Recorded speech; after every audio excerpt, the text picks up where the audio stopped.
유명한 복음 전도자였던 좋은 길모 목사가 어느 날 작은 마을을 지나다가 주방용품을 팔고 있는 어느 노인과 나눈 이야기가 있는데, 그 이야기 한 토막이 우리에게 전해지고 있습니다. 좋은 목사님이 묻습니다. 안녕하세요, 할아버지. 요즘 장사는 잘 되는지요? 할아버지 대답. 예, 그럭저럭 잘 됩니다. 목사님이 다시 묻습니다. 할아버지는 예수님을 믿으십니까? 대답합니다. 물론 믿지요. 예수님을 믿고 구원받았다는 것은 정말 위대한 일인 것 같습니다. 라고 할아버지가 대답했습니다. 좋은 목사님이 또 묻습니다. 그래요.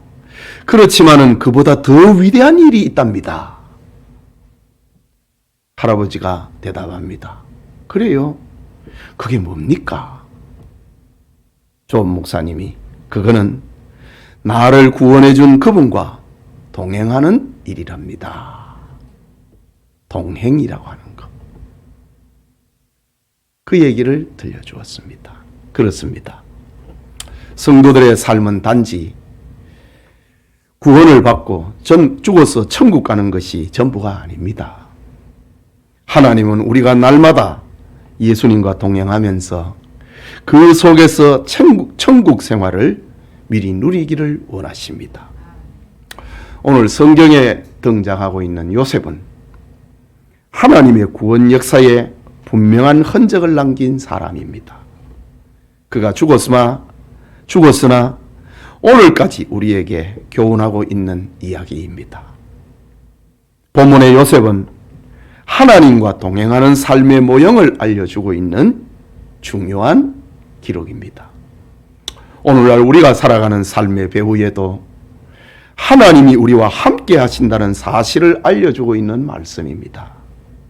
이 시간 하나님이 함께한 요셉이란 제목으로 창세기 강해 계속하고자 합니다. 우리 모두 하나님이 함께하는 사람의 신앙을 회복할 수 있기를 소원합니다.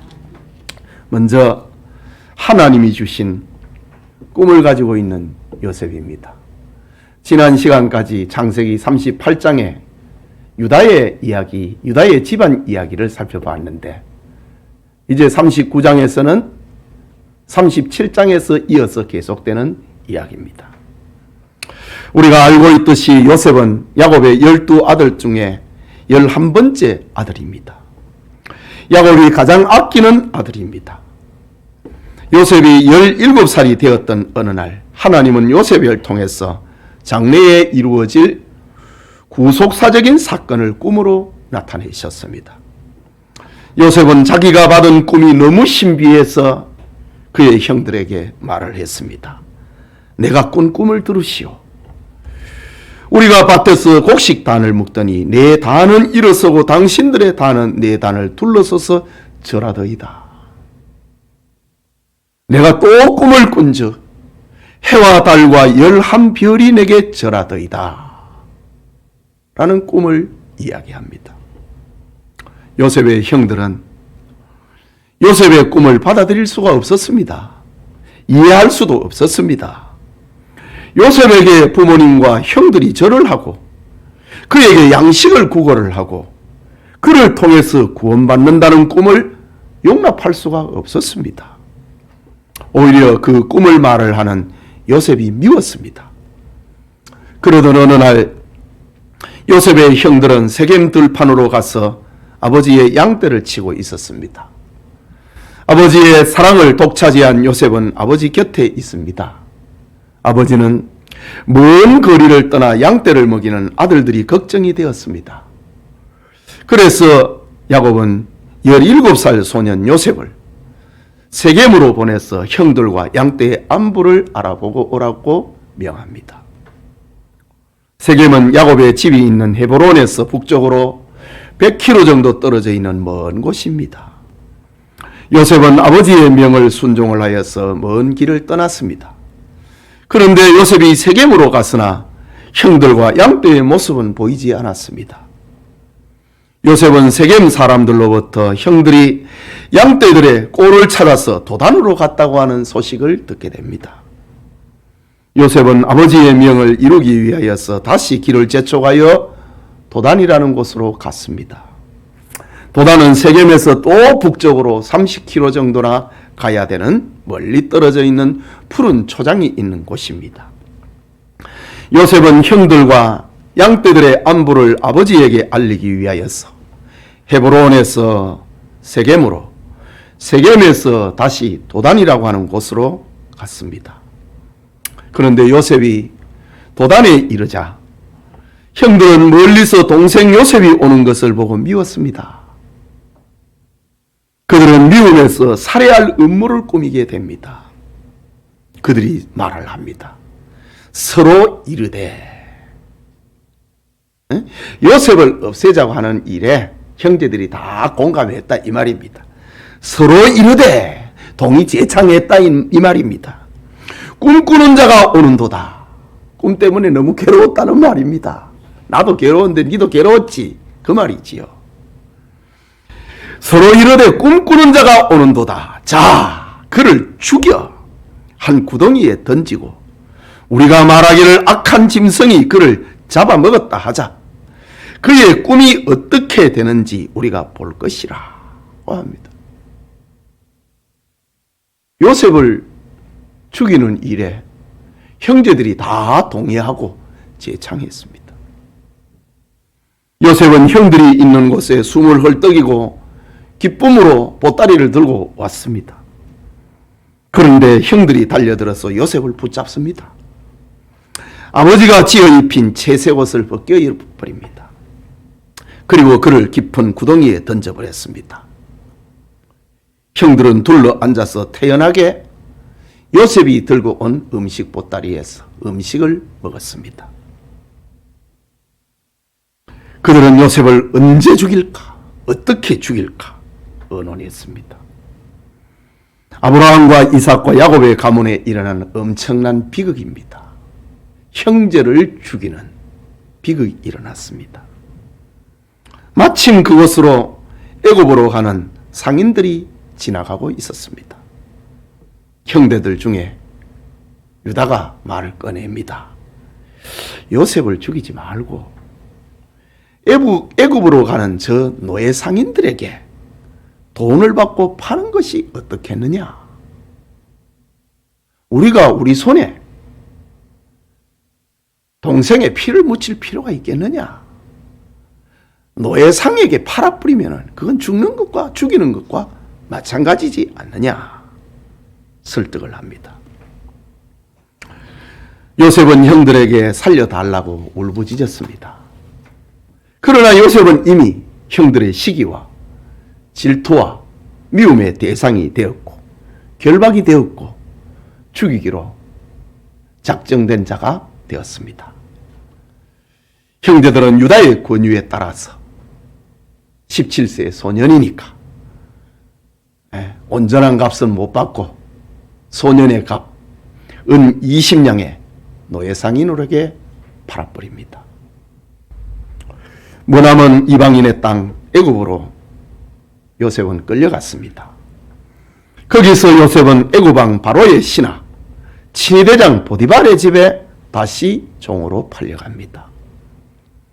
요셉은 이렇게 하나님이 주신 꿈 때문에 형들로부터 미움의 대상, 질투의 대상, 죽임의 대상이 되었습니다. 요셉에게 있어서 하나님이 주신 꿈과 현실은 너무나 달랐습니다. 높았던 꿈에 비해서 현실은 너무 낮아져 버렸습니다. 밝았던 꿈에 비해서는 너무 캄캄한 현실이 되었습니다. 하늘의 별이 되고 곡식의 창고가 되는 풍성했던 꿈에 비하여서 너무 비참한 현실이 되었습니다. 곡식단들이 요셉단에게 절을 하고 11별이 요셉별에게 절을 하는 그 행복했던 꿈에 비하여서 너무 불행한 현실이 되어버렸습니다. 여러분, 우리가 세상에서 미움을 받는 가장 큰 이유도 이와 다르지 않습니다. 세상에서 하나님의 사랑과 하나님이 주신 꿈을 받았기 때문입니다. 예수님께서 요한복음 15장 19절에 말씀하시기를 너희가 세상에 속하였으면 세상이 자기 것을 사랑할 터이나 너희는 세상에 속한 자가 아니요 도리어 세상에서 나의 택함을 입은 자인고로 세상이 너희를 미워하느니라. 신자가 세상에서 미움을 당하는 이유, 하나님의 택함을 받았다는 거지요. 사랑의 대상이 됐다는 겁니다. 하나님이 주신 꿈을 가졌다고 하는 그것 때문에 세상이 너희를 미워한다 라고 예수님은 제자들에게 정확하게 세상이 성도들을 미워하는 이유를 알려주셨습니다. 그렇습니다. 성도는 세상에서 구원의 꿈을 가지고 있습니다. 사랑의 꿈을 가지고 있습니다. 사명의 꿈을 가지고 있는 사람들입니다.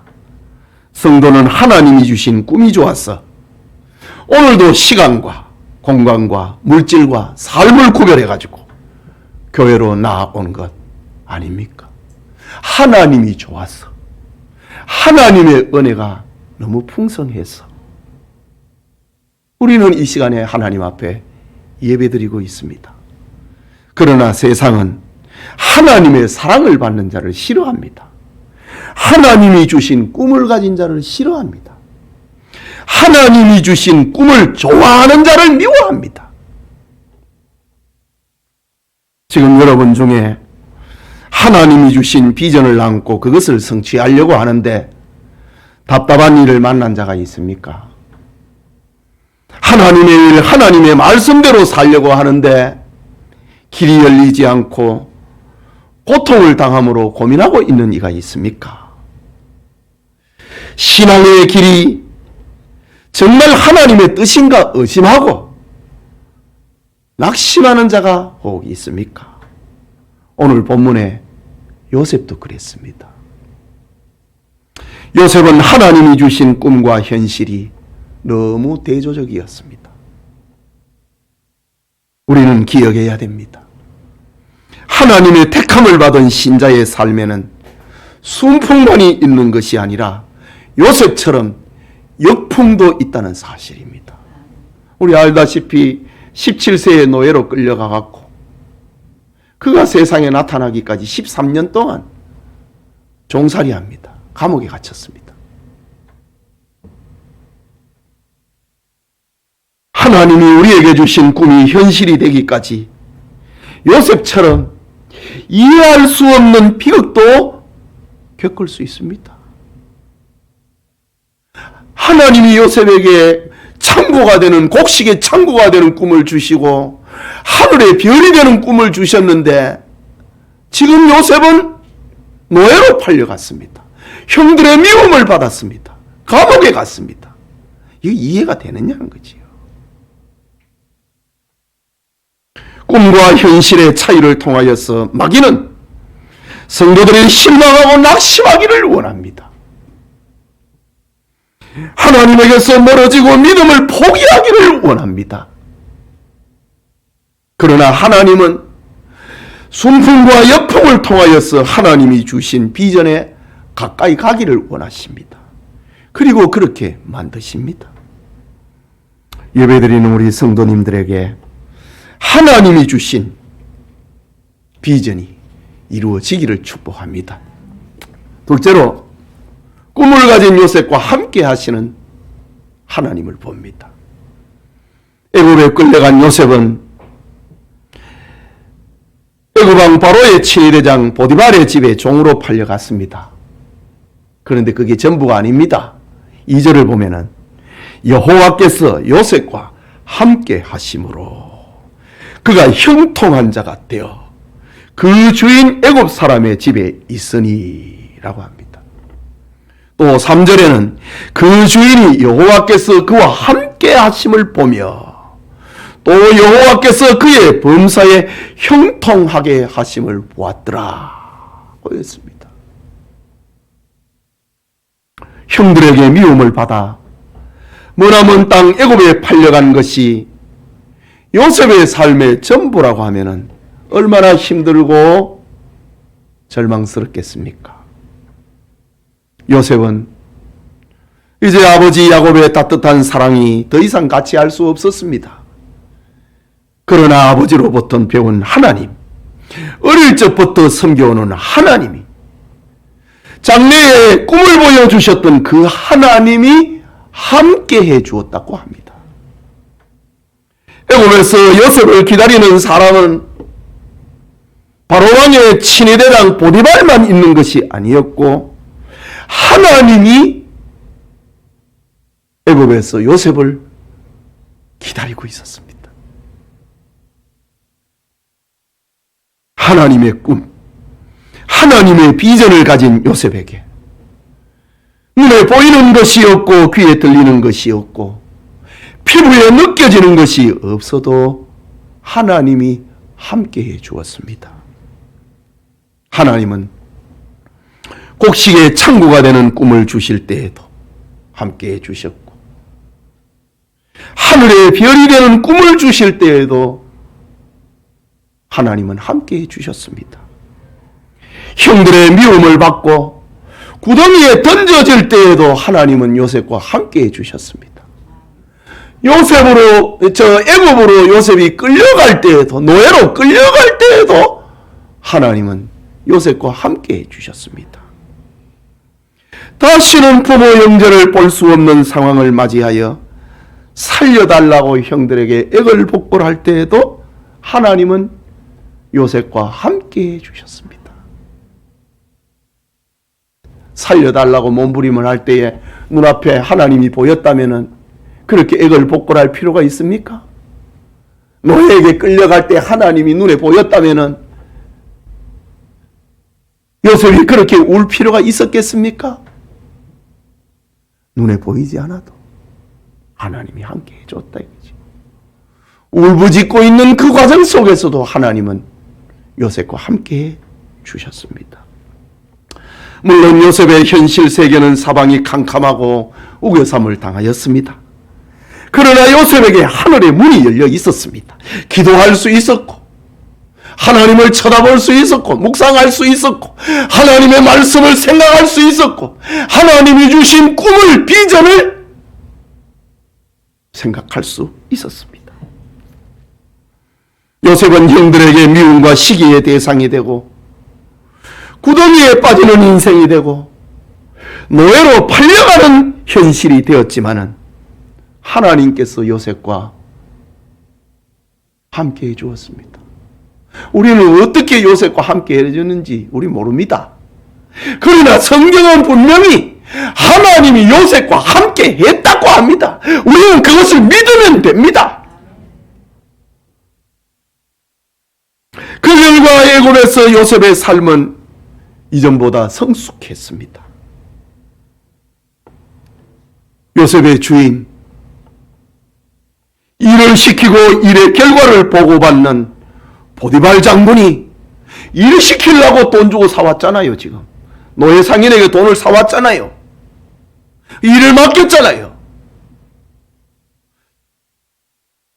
친위대장 보디발 장군이 요셉을 쳐다보니까 쟤는 다른 애하고 좀 다르네.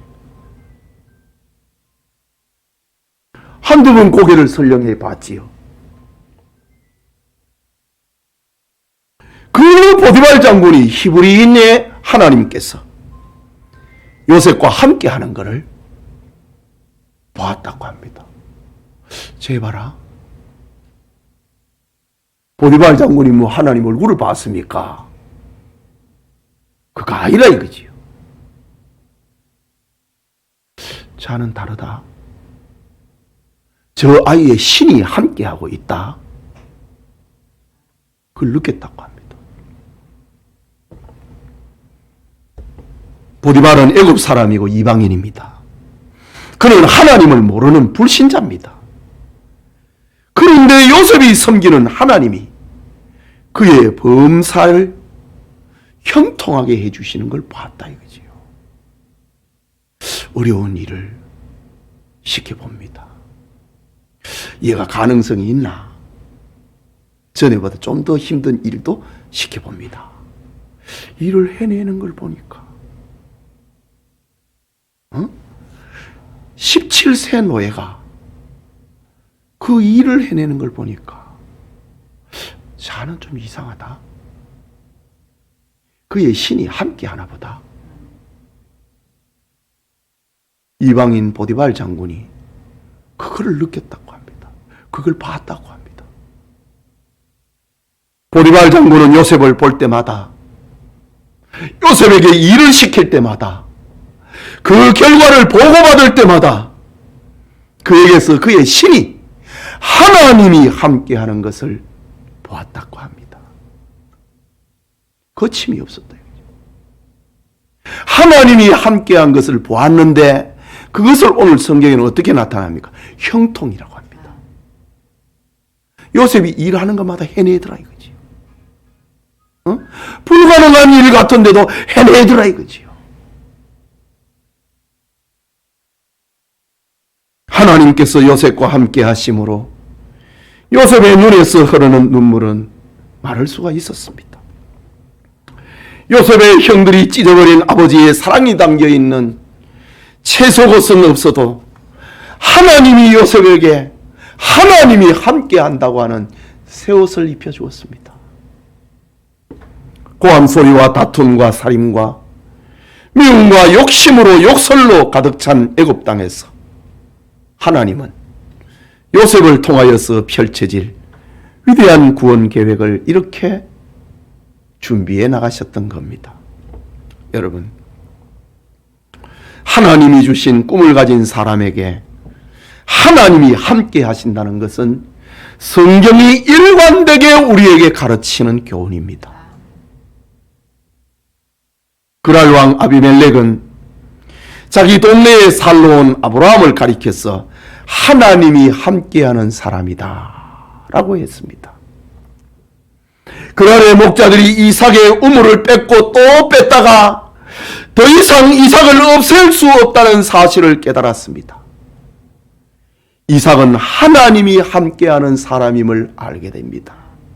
그리고 찾아와서 우리 친구로 지내자라고 합니다. 바단 아람의 라단이 자기 몰래 사위 야곱이 그의 식솔과 가축들을 데리고 고향으로 도망치는 것을 알고 군사를 거느리고 추격을 했습니다. 3일 길을 따라왔습니다. 그러나 하나님이 라반에게 나타나서 내가 함께하는 야곱에게 너는 선악간에 말하지 말라 라고 했습니다. 하나님의 비전을 마음에 품고 있는 이에게는 하나님은 반드시 함께 하십니다. 애굽에서 이스라엘 백성을 출애굽을 시키는 사명을 받은 모세에게 하나님이 함께 하셨다고 합니다. 가나안 정복의 사명을 감당하는 요셉에게 하나님이 함께 하겠다고 함께 해 주셨습니다. 하나님의 마음에 합한 다윗에게 하나님이 함께 하셨습니다. 죄를 지어서 바벨론의 포로로 끌려가는 이스라엘 백성들을 향하여서 하나님은 함께 할 것을 약속을 했습니다. 강을 건널 때에 불 가운데로 지날 때에 너희들 혼자만 있을 것이 아니다. 내가 너희와 함께 할 것이다. 이스라엘은 메시아이신 예수 그리스도를 출생을 시켜야 될 사명을 가진 민족입니다. 이를 위해 갖고 하나님이 함께 하셨다 이거지요.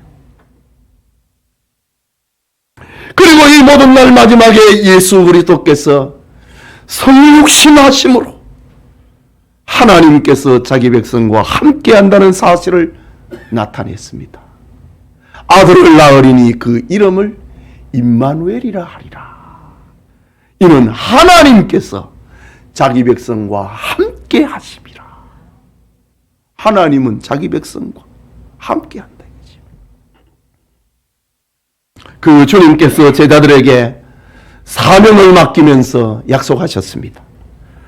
마태복음 28장 19절과 20절에 그러므로 너희는 가서 모든 족속으로 제자를 삼아 아버지와 아들과 성령의 이름으로 세례를 주고 내가 너희에게 분부한 모든 것을 가르쳐 지키게 하라. 볼지어다 내가 세상 끝날까지 너희와 항상 함께 있으리라 약속했습니다. 오늘 제가 설교 서두에 요셉은 하나님이 함께하는 사람의 모형이라고 했습니다. 하나님이 우리와 함께한다 이거지요. 내가 너희 세상 끝날까지 내가 너희와 항상 함께할 것이다. 누구에게? 사명을 받은 제자들입니다. 하나님을 사랑하는 자들입니다. 하나님의 일을 하기를 꿈꾸는 자들입니다. 내가 세상 끝날까지 항상 함께 있으리라. 우리 오늘 성경에서 그 모형을 요셉을 통해서 우리는 배우고 있는 겁니다. 성도님, 하나님의 사랑을 받고 하나님이 주신 꿈을 가지고 하나님의 일을 하는 사람은 그가 누구든지 어느 시대를 살든지 어떤 신분을 가졌든지 그가 남자든지 여자든지 그는 분명 하나님이 함께하는 사람입니다.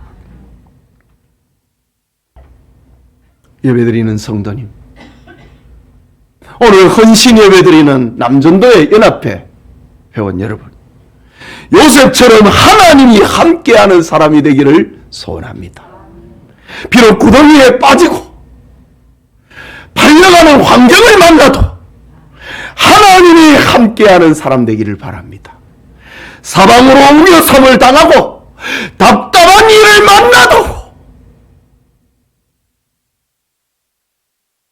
직장과 사업에 어려운 일을 만나도 하나님이 함께하는 사람이 되기를 축복합니다. 마지막으로 하나님의 복을 세상에 나타내는 요셉을 봅니다. 본문 4절에서 6절인데 우리 같이 읽을까요?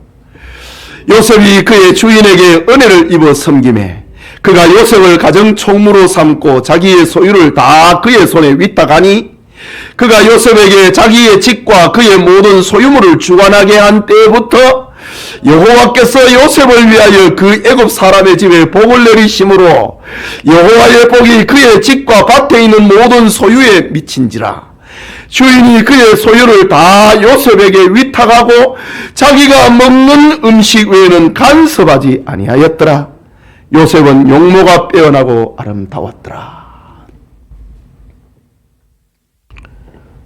그가 요셉에게 자기 집과 그의 모든 소유물을 주관하게 한 때부터, 우리 지난주에 받은 말씀, 내가 오늘부터 너희에게 복을 주리라.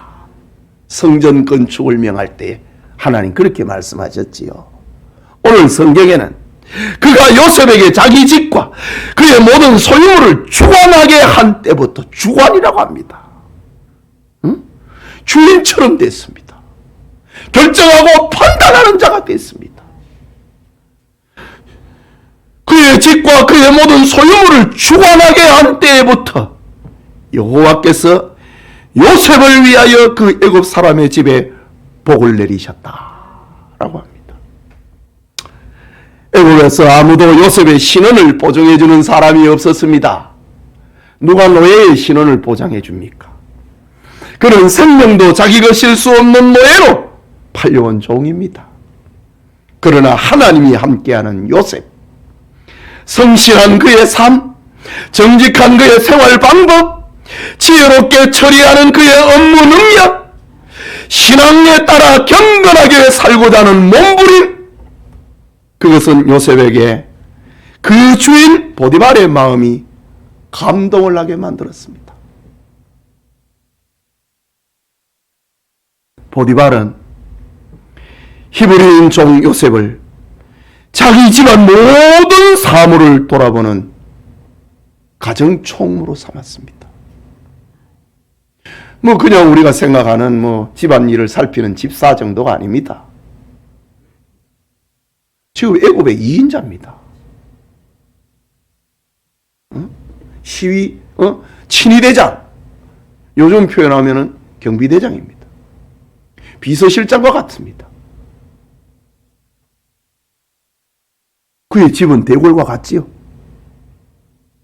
그의 영토는, 그 집에 있는 드나드는 종들은 얼마나 많겠습니까? 고대 사회를 생각을 해보십시오. 누가 요셉의 신원을 보장했습니까? 그런데 노예로, 자기 뭐 동생도 아니고 조카도 아니고 노예로 끌려온 요셉을 자기 집 전체를 관장을 하는 총무로 삼았다 이거죠. 우리 집의 모든 소유물 네가 주관해라. 내 밥 먹는 거 외에는 너 간섭 안 해도 된다. 밥 먹는 거 외에는 네 마음대로 해라.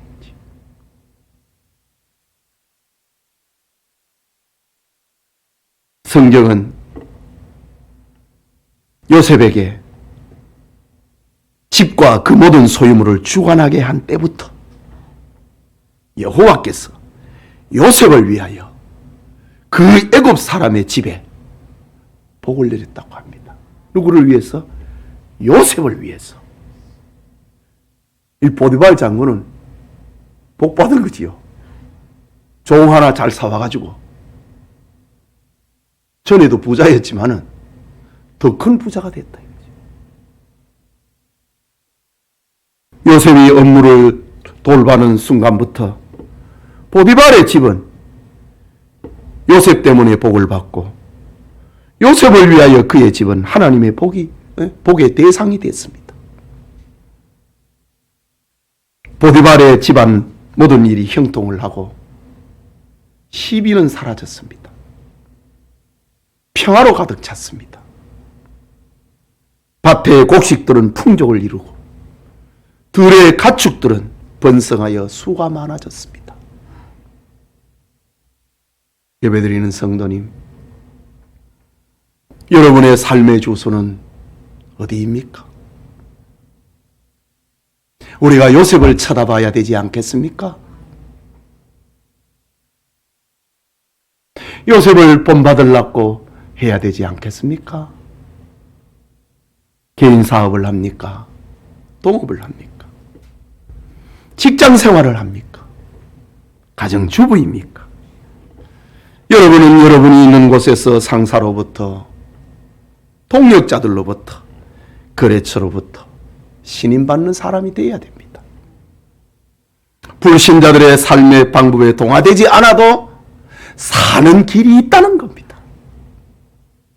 주의를 지켜도 사는 법이 있습니다. 11조와 감사가 여러분의 삶을 더욱 풍성하게 만들어냅니다. 불신자들과 술자리에 함께하지 않아도 인정받는 삶이 있다는 겁니다. 세상을 무서워하지 말라는 겁니다. 요셉을 기억하십시오. 애굽의 친위대장 보디발의 집에 팔려온 요셉을 기억하십시오.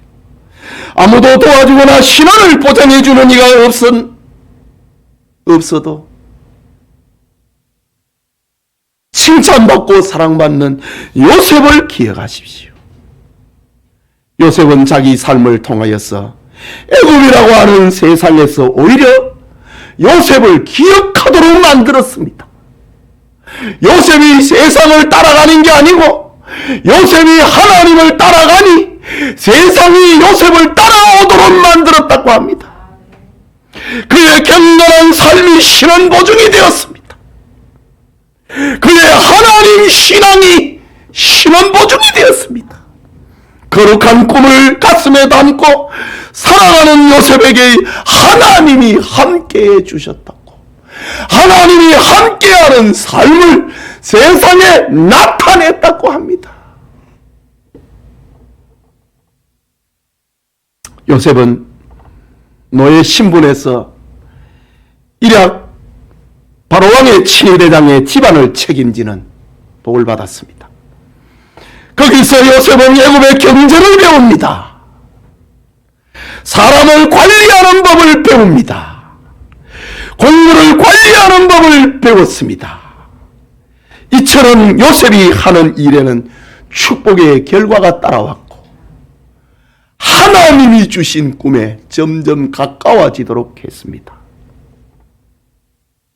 요셉이 하는 일에는 축복의 결과가 따라왔습니다. 그러니 나중에 애굽의 바로왕이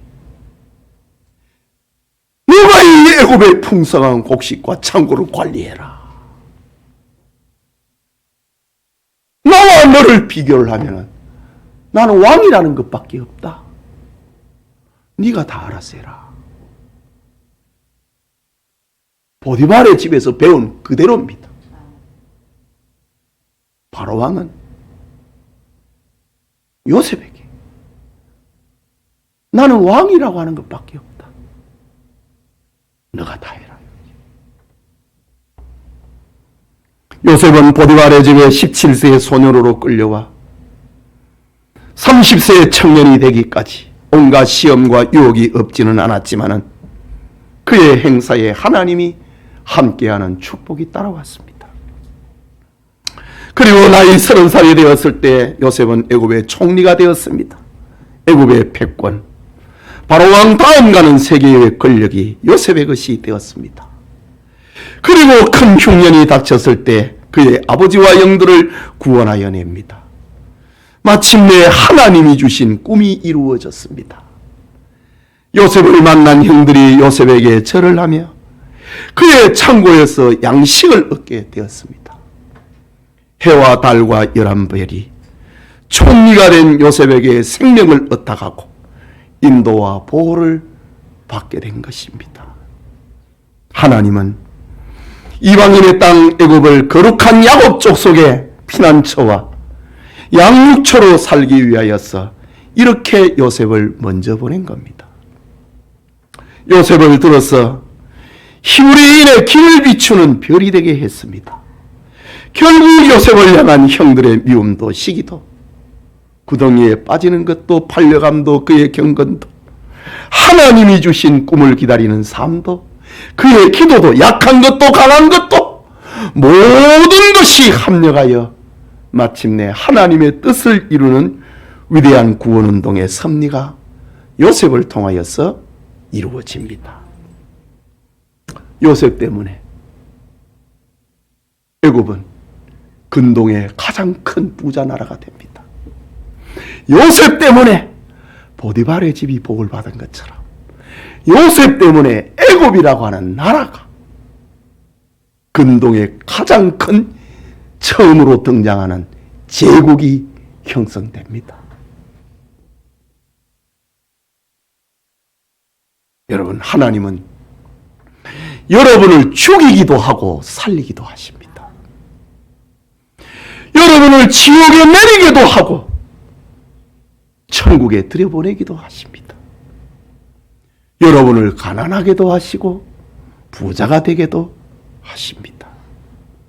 여러분을 낮추기도 하시고 높이기도 하시는 분입니다.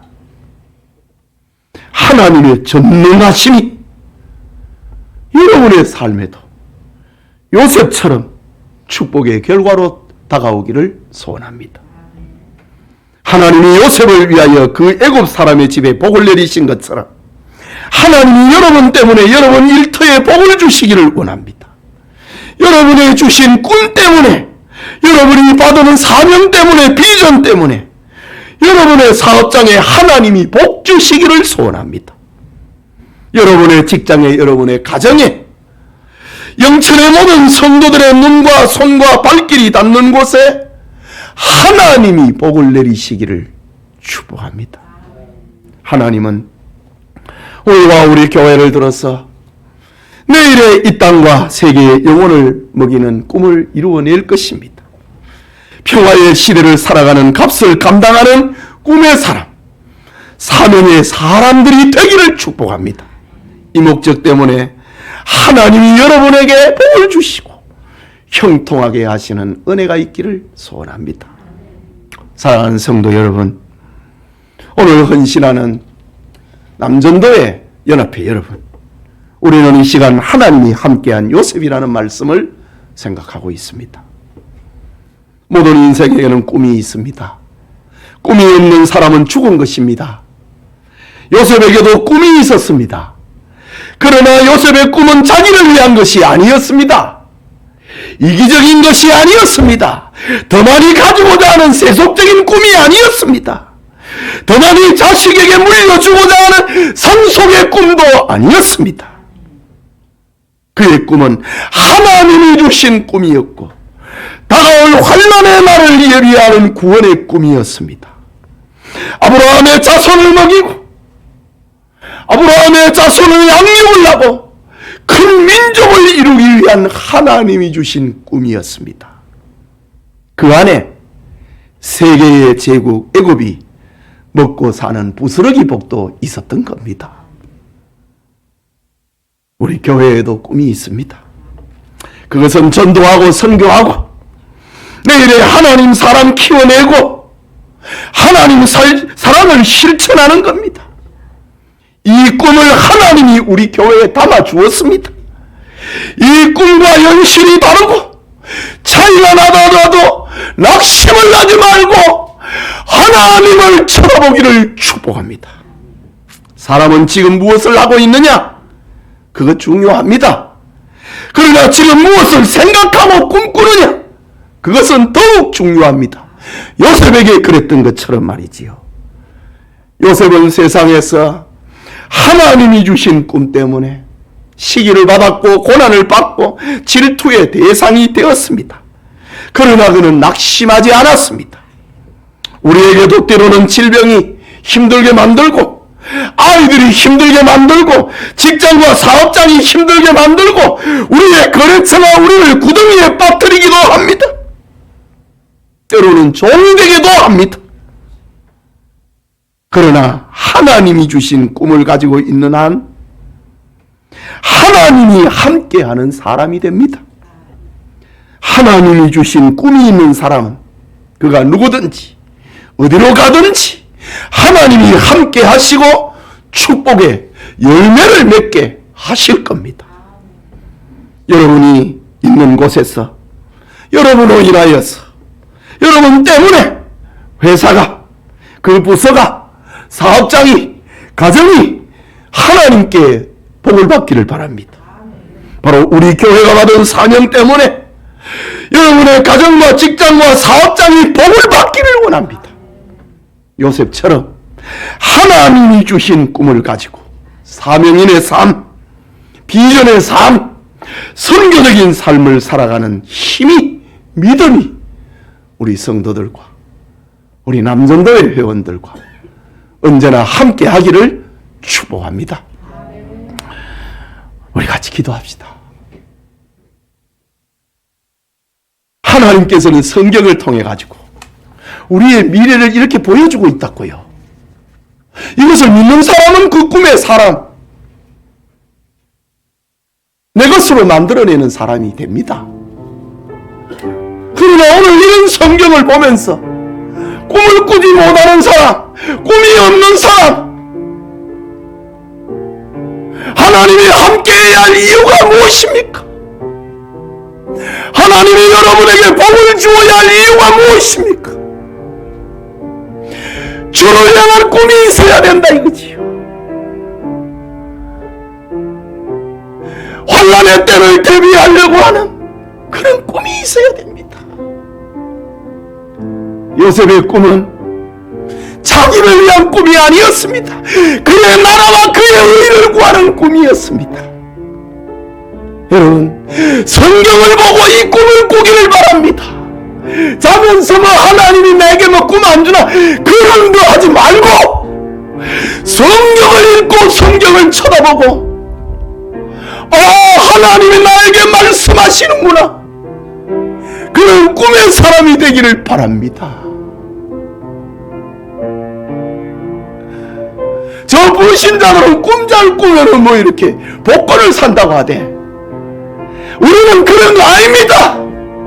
성경을 읽고 성경을 쳐다보고 이 성경을 내 꿈으로 만드는 것이 성경을 기록하고 있는 목적입니다. 하나님의 말씀은 살았다고 했습니다. 우리에게 주시는 꿈이라고 했습니다. 그래서 하나님의 말씀을 읽는 자와 듣는 자와 기록된 것을 지키는 자는 복이 있다고 했잖아요. 성경이 우리의 꿈입니다. 이상한 신비주의자 따라가지 말고 성경을 따라가는 자, 이런 성경을 읽고 요셉처럼 꿈꾸는 자가 되어야 됩니다. 우리 같이 기도합시다.